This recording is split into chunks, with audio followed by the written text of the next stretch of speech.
안녕하세요. 성경 몰입학교입니다. 에베소서 1장 3절 하는 날이네요.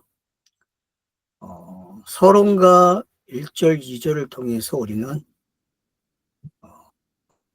그분의 뜻이 이 땅에 어떻게 전달되는지, 그분의 뜻이 언제, 어떤 시간에 정해져 있는지를 알게 되는 거죠. 그래서 에베소서는 가장 오묘한 책이다, 그렇게 말할 수 있죠. 왜냐하면은 일어난 사건들을 재해석해 주는 거죠. 어떤 시각으로? 그 아버지의 시간으로. 그 아버지는 시간이 없죠. 영이기 때문에. 그러니까 우리가 성경을 읽으면서 조심해야 할 게 뭐냐면은 이 아버지, 뭐 예수, 그리스도, 뭐 성령 이런 단어들을 그게 그 신이다라고 이해하면 큰일 난다는 거죠. 그 신을 전달하는 매체로만 사용된 거라는 걸 꼭 잊으면 안 돼요. 그러니까 신개념을 여러분들은 성경에 기록되어 있는 그 신을 신으로 보면 그 하나님으로 읽으면 안 된다는 거죠. 여기서 지금 이제 아버지가 나오고 그리스도가 나오고 성령이 나오지만은 그러면 이제 신학자들은 삼위일체라 그래, 이거를 사역적으로. 그럼 이 사역적으로 나타난 이 신을 본질로 본단 말이에요. 그러면 안 된다는 거죠. 이거는 그냥 역사에 나타난 구원의 과정의 언제부터 시작됐고 언제부터 계획되어졌고 언제부터였는지, 그래서 언제 결과가 이루어졌는지, 그래서 하늘에서 이루어졌다는 게 어떤 건지 설명을 해주는 거죠. 이 내용은 이미 하늘에서 이루어졌다는 걸 설명하고 있는 거죠. 그리고 하늘에서 이루어진 것이 땅에서 이루어졌다는 것을 설명하는 장치죠. 그렇기 때문에 여기에 나오는 신의 명칭들을 아버지라고 부르거나 뭐 그리스도, 뭐 예수, 또 성령 이런 것들을 우리가 이해하는 방식이 달라져야 된다는 거죠. 전부 다 이거는 뭐예요? 그 하나님을 구원 계획을 설명하는 어떤 단편적인 이야기라는 거죠. 우리가 구약에서도 창세기 1장에서도 봤잖아요. 1장에서 4장까지 가게 되면은 신의 명칭이 바뀌고 있잖아요. 그와 똑같은 거죠. 그러니까 일부러 창세기에서 이미 신이 어떤 건지 가르쳐 주는 거죠. 신이, 그 하나님이 어떤 신의 이름을 가지고 너네들이 알고 있는 이 신을 가지고 내가 나를 가르쳐 줄게 라고 설명한 것 뿐이죠. 그러니까 이 차이를 아셔야만 여러분들이 철학에도 안 속고 신학에도 안 속아요.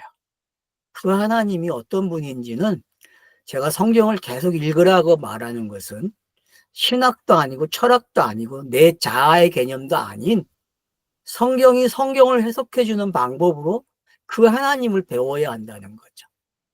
그 하나님을 배운다는 게 쉬운 일이 아니랍니다. 오늘 3절에 송축하다라는 단어가 나오는데 이 송축하다는 단어는 복이라는 단어하고 거의 비슷해요, 여러분. 그 복이 뭐냐? 송축이 뭐냐? 결국 송축하다, 복 이런 개념을 알려면은 영생을 알아야 되는 거거든요. 그래서 복을 추적할 때 우리가 어디로 갑니까? 시편 134편 133편 3절로 가죠. 나도 이제 헷갈리네. 하도 안 해가지고. 거기 복이 명한, 영생을 명한다 그죠. 복, 결국은 영생이 복이다라고. 그러면 영생이 뭐냐라 그럴 때 예수 그리스도를 아는 것이 복이다. 믿는 것이 복이다라고 요한복음에서 가르쳐 주고 있는 거죠. 결국은 지금 현재 찬송이라는 단어나 복이라는 단어만 봐도 내가 어떤 사람이 되어야 이 글이 읽어지는지를 설명하고 있는 거죠. 내 포지션, 내가 에클레시아라고 하는 이 개념이 정리가 돼 있어야만이 이 단어들이 이해가 되고 문장이 이해가 된다는 거죠. 그렇지 않고 이걸 그냥 신학적으로나 어떤 교회에 가르침해 해왔던 그런 내용으로 읽게 되면은 하나의 그냥 지식이고 그냥 그 지식에 그냥 노예가 되는 것 뿐이에요. 신정 성경이 말하는 그 세계, 그 세계를 여러분이 들어가고 싶다면은 성경을 읽으셔야 됩니다. 그리고 성경이 성경을 해석해 주면서 찬송한다는 게 뭐고 복이 뭔지 계속 이제 파헤쳐 주거든요. 왜 찬송이 나오고 복이 나왔는지 그런 어떤 절차, 가정들, 크로노스 시간 쓰는 어떤 절차와 가정이 있거든요. 그 가정을 이제 아버지부터 시작을 하는 거예요. 아버지가 이렇게 하셨다라고. 그러면 여기서 말하는 그 아버지를 우리가 아는 그냥 아버지 개념이 아니라는 거죠. 이거는 어디까지 올라가야 돼요? 아브라함의 이야기를 잘 읽어야 되고, 아브라함의 이야기를 안다는 것은 결국 아브라함을 의롭다라고 말씀하신 그분을 알기 시작하는 거거든요. 그분을 안다는 게 어떤 건지 알아야 된다는 거죠. 그래서 그분을 안다는 거는 결국 찬송하여라는 걸 아는 사람이죠. 예배를 한다, 찬송한다, 복을 받는다, 이 개념은 다 같은 개념이에요, 여러분. 결국은 내가 바뀌어야 돼요. 뭘로? 영으로. 영이 아니고서는 예배를 못하고 찬송도 못하고 복도 모릅니다. 왜요? 영생이 뭔지 모르기 때문에 그래요. 영생이. 거듭남이 쉬운 게 아니라는 거죠. 거듭남은 성경을 계속 읽어야 깨달아지는 내용이에요. 암만 어떤 목사님이 쉽게 가르쳐 준다고 설명을 하는데 그 설명으로 되지 않는 거예요. 성경은 거듭남을 우리에게 가르쳐 주고 있어요. 성경을 읽으라고. 성경을 읽으라고 하는 게 뭔지 우리가 알아야 된다니까요. 성경을 읽으면요, 여러분들이 창세기 1장 1절부터 거듭남을 경험하기 시작해요. 체험하니까요, 본인이. 그 세계를 들어간 사람들만이 3절부터 시작되는 내용을 아는 거죠.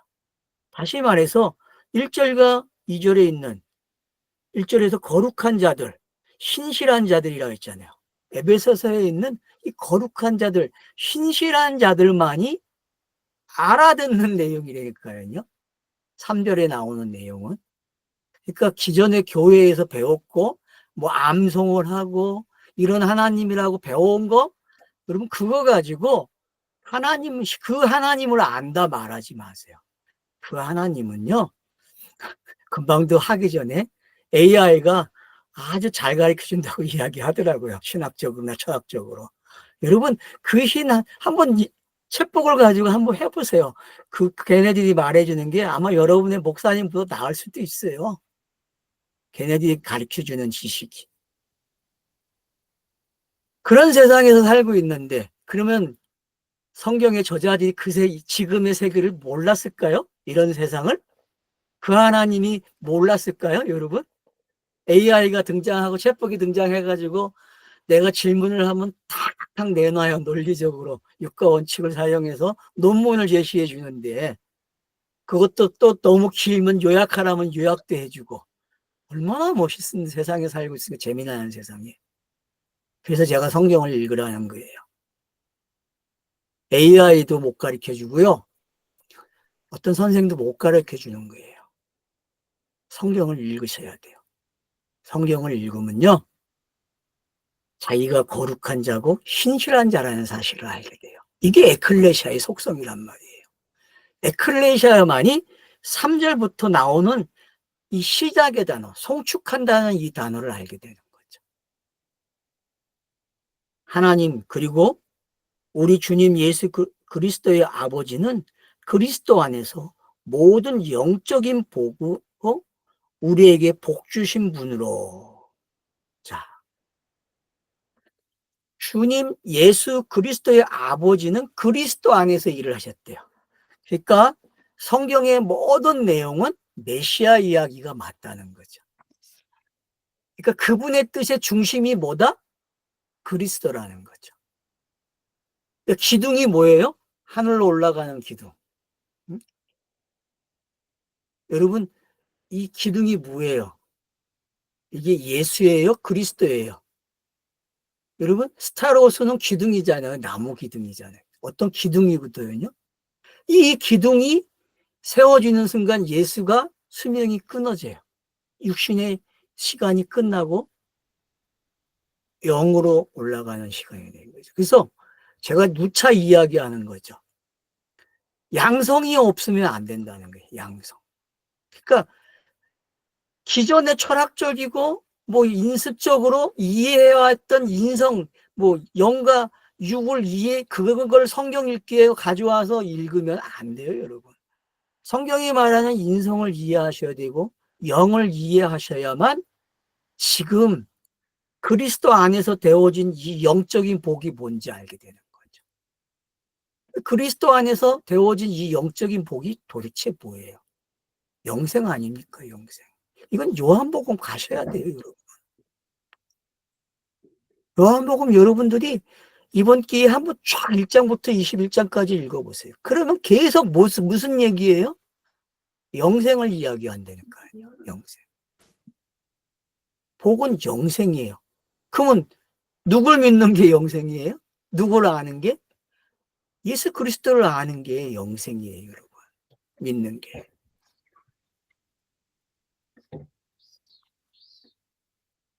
그래서 그리스도 안에서 모든 영적인 복을 우리에게 주셨다 그래요. 그분이, 그 아버지가 그렇게 하신 거죠.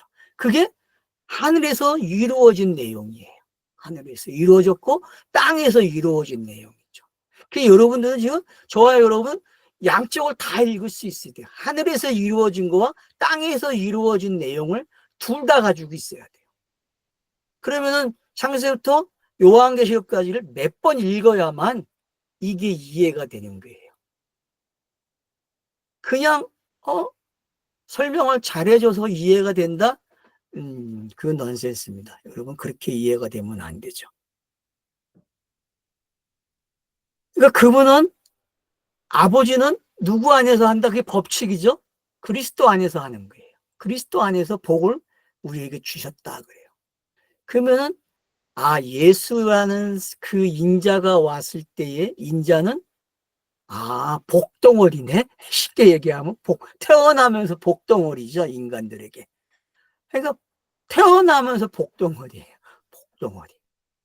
그 복덩어리가 결국은 진짜 복을 생산해내는 거예요. 왜? 그분의 뜻이 그랬으니까. 아버지가 그 아들에게 이야기하는 내용들이죠.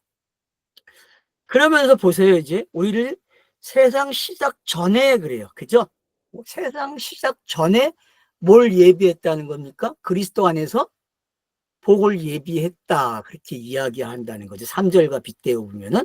자, 시작 전에 그분 안에서 택하신 것 같이. 자, 이제 택했다는 단어가 나와요. 그분 안에서 뭐 했다고요? 택했대요, 여러분. 그러면 택했다는 게 뭡니까? 에클레고마에 그래요. 에클레고마, 선택하다, 택하다. 에클레시아, 여러분, 에클레고마이. 좀 어근이 좀 같죠? 그러니까 여러분, 에클레시아, 에클레마이 이런 단어들이 어떤 건지 아까 복과 송축하다가 같다 그랬죠, 어근이. 그러니까 여러분들이 이런 것들을 이렇게 잘 동의어가 뭔지, 그래서 동의어를 여러분이 알게 되면은요, 이 언어 가지고 우리에게 지금 뭐 하고 있어요? 이게 저자가 방향을 가르치는 거죠. 이걸 아셔야 돼요, 여러분들이. 그래서 이 선택이라는 단어도 이런 거구나. 결국은 어근이 두 개가 나눠져요. 뭐 뻔한 거죠. 뭐 어근이 응? 시간, 뭐 전치사였을 때 에크 전치사네요. 그 다음 또 뭐로 옵니까? 3004번으로 가면은 레고로 가요. 앞에 놓다. 레고라는 게 여러분 노고스도 레고로 가거든요. 어근이. 그러니까 노고스도 레고로 가고 여기서도 앞에 놓다. 복도 마찬가지예요. 여러분 쫓아가 보세요. 전부 다. 다 레고로 찬성하이로다도 어근을 쫓아가면 두 개로 나눠지거든요. 그래서 여러분들이 다 쫓아가 보세요. 그러면은 지금 단어들이 계속 반복되고 있다는 걸 알게 돼요. 그러니까 내용이 거의 비슷하게 가고 있다는 거죠. 그러니까 어떤 장량을 치고 있는지 알겠죠. 그죠? 이 단어를 가지고 저자가. 그걸 여러분들이 이해를 하시게 되면은 이게 혼동이 안 오게 되죠. 그러니까 그런 걸 여러분들이 이해하면 좋겠어요. 그래서 그분 안에서 언제? 세상이 시작하기 전에 그리스도 안에서 해놨대요. 선택하셨대요. 그리스도 안에서. 뭘 하게 되게 하기 위해서? 1절로 가면은 거룩하고 신실하게 하기 위해서. 또 3절로 오면은 복을 주시기 위해서.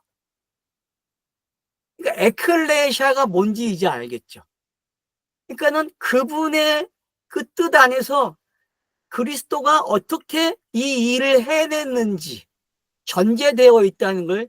그래서 사복음서를 이해하지 못하면은 그리스도 안에서라는 단어를 이해를 못하게 된다는 거죠. 그래서 사복음서 진짜 많이 읽으셔야 됩니다. 그래서 모든 성경이 사복음서에서 다 들어와가지고 다 해결돼야 돼요. 성경 읽기가.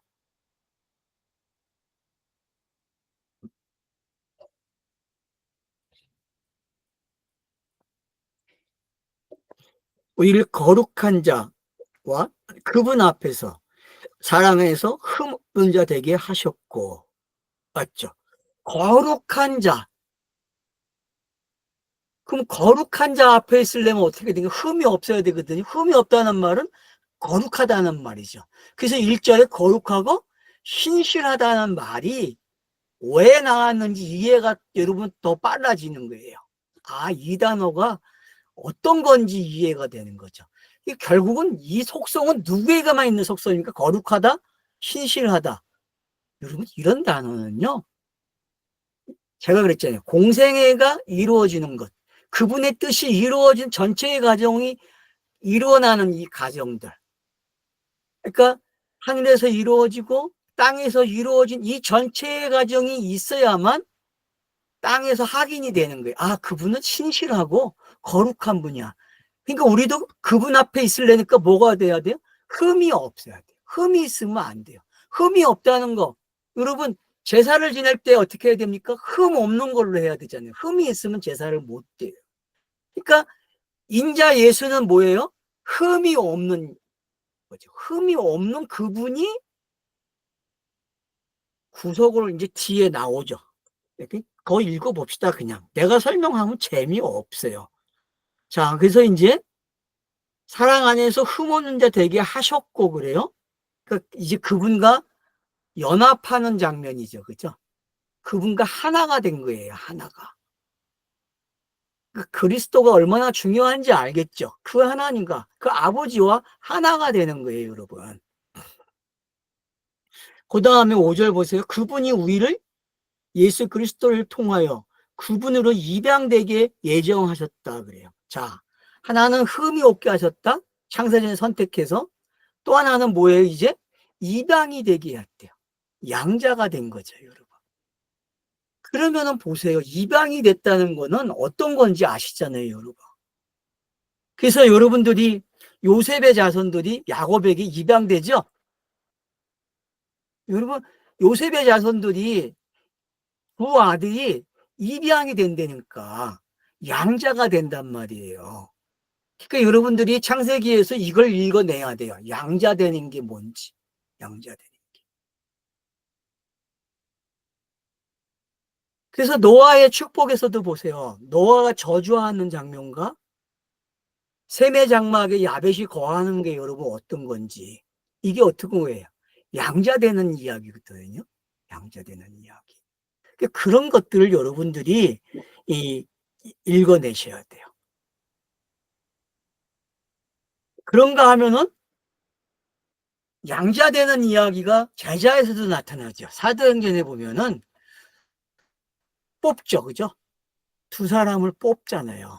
그 두 사람, 한 사람을 뽑죠. 한 사람. 가룟 유다 대신에 한 사람을 채우는 일이, 예, 사도행전 1장에 일어나고 있는데, 그 장면도 여러분, 한편으로는 뭐가 되는 거예요? 양자가 되는 거거든요. 다른 면으로 보면. 그러니까 양자가 된다는 게, 입양이 된다는 게 어떤 건지 기억을 하고 계셔야 돼요. 이 땅에는 입양이 있죠. 그죠? 근데 양자, 뭐 집집마다 다 옛날엔 다 있었잖아요. 만약에 큰 집에 아들이 없으면 어떻게 됩니까? 작은 집, 동생의 아들을 있으면은 아들을 데리고 와서 양자로 세우잖아요. 그래서 장자아들 주잖아요.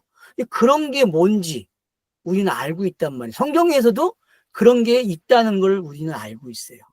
그러니까 성경 이야기 속에, 고대의 문화 속에 왜 이런 것이 있었는지 이해가 되죠. 결국은 뭘 가르쳐 주기 위한 거예요?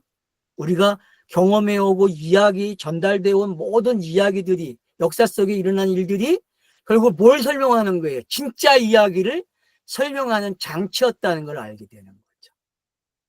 그래서 이 진짜 이야기로 온다는 게 뭔지, 그래서 세상에 있는 모든 양자의 이야기는 결국 어디로 와야 돼요? 이 이야기의 본질로 와야 된다는 거죠. 아들 때문에, 아들로 만들어진 그 결과 때문에 내가 아들과 함께 양자가 돼서 이제 형제가 되고 아버지를 부를 수 있는 거죠. 이게 양자잖아요. 이 안에는 엄청난 성경의 구속의 이야기가, 속죄의 이야기가 포함되어 있는 거죠. 그냥 되는 게 아니잖아요. 그냥 값을 지불해야만 양자가 되는 거거든요. 그래서 이제 더 읽어봅시다요. 그러면은 이제, 자, 입양되게 예정하셨으니 그러죠. 자, 입양되게 예정을 했다 그래요. 예정이라는 건 신학적 용어로 뭐예요? 작정이라는 단어가 있고 예정이라는 단어가 있다면은, 작정은 뭐예요? 우주 전체에서 일어나는 일을 하나님이 작정했다. 이 신학적 정의입니다, 여러분. 이건 제 정의가 아니고. 또 이 작정 안에는 예정도 포함되어 있어요. 그래서 광범위합니다, 작정이라는. 근데 예정은 구원과 관계된 이야기예요. 구원과 관계된. 그렇게만 이해하세요. 작정이라는 데는 큰 범위고 예정은 뭐다? 구원과 관계된 이야기다. 이렇게 이해를 하시면 돼요. 이걸 언제 하셨다고요? 창세전에 하셨다. 이렇게 이해하고 계시면 됩니다. 이건 그냥 신학적인 거예요. 제가 이제 정의를 내리겠습니다. 좀 이따가. 자, 그래서 그분이 입양되게 하셨고 결국은 예정했다. 입양되게. 그분의 뜻에 기뻐하심을 따른 것이다. 그러니까 아버지의 기쁨은 뭡니까? 창세전에 계획된 대로 그리스도 안에서 어떻게 하는 거예요? 택하서 입양되게 하는 걸 예정했다. 이게 이해가 된다는 게, 이거는 깨달을 수 없는 내용이에요, 일반인들은요. 이거는 에클레시아만 되는 이야기예요. 에클레시아만이 아멘이 된다니까요, 여러분. 이걸 누리십시오. 내 구원의 서정이 내가 깨달은 게 아니라 그분이 계획해 놓고 그분이 지금 설명을 해줘요. 네가 에클레시아지? 네가 에클레시아 되는 게 이런 과정이 있었어 라고 설명을 해준다니까요. 근데 이게 한 번으로 끝나는 게 아니라 아버지가 이렇게 계획을 했고, 그러면 실제부터 누가 나와요? 인자, 아들이 나와서 그것대로 따라서 순응하는 게 뭔지, 순종하는 게 뭔지를 가르쳐 주고 있는 내용이 되는 거죠. 그래서 아버지와 아들의 이야기가 결국은 내용이 같아요. 12절까지 내용이 같아요, 여러분. 3절에서 12절까지 내용이. 그리고 13절, 14절이 성령께서 우리에게 어떻게, 어떤 결과를 만들어내셨는지를 설명하고 있다니까요. 너무 쉬운 이야기죠. 간단한 이야기예요. 성경 66권을 기가 막히게 요약해 놓은 거죠. 근데 특별한 단어들이 사용되고 있다는 거죠. 그러니까 이 특별한 단어들을 우리가 이해하기 위해서는 에서를 버리고 야곱을 선택하는 이야기, 뱃속에 있을 때 그런 것들을 우리가 깨달아야 돼요. 이미 창세기에서 이미 여러 방법으로 가르쳐줬다는 거예요. 이런 것들에 대해서 조금씩 맛을 보게 했다니까요. 모세를 부르는 이야기, 아론을 선택하는 이야기, 이런 모든 과정들이 다 어떤 것들이에요? 선택되고 예정되고 하는 그런 절차를 다 설명하는 이야기가 된다니까요. 그래서 성경을 가지고 예정과 작정, 선택, 이런 개념들이 여러분들이 이해가 되셔야 돼요. 성경이 아닌 어떤 다른 걸 가지고 추론을 하면 안 돼요. 성경에 나온 사건들이 하나하나 이런 사건, 이 이야기를 설명하고 있다라는 사실을 기억하셔야 돼요. 그래서 성경을 많이 읽으라는 이야기는 어떤 단어를 딱 만나는 순간 줄거리를 찾아갈 수 있다니까, 역사적 사건을 찾아가는 게 된다니까요. 아마 여러분들은 지금 혼자 찾아가서 기록을 해놓으신 분들도 분명히 있을 거예요. 여러분, 기억되는 것들, 추적되는 것들은 옆에다 다 기록을 해놓으세요. 그러면은 그게 여러분의 간주가 되는 거죠. 여러분이 만든 간주는 매우 중요한 겁니다. 그래서 종합적이고 어떤 그 신학자들이 만드는 그런 간주보다도 내가 성경을 다독하면서 만드는 간주는요, 매우 중요한 간주입니다. 여러분 꼭 만드셔야 돼요. 그래서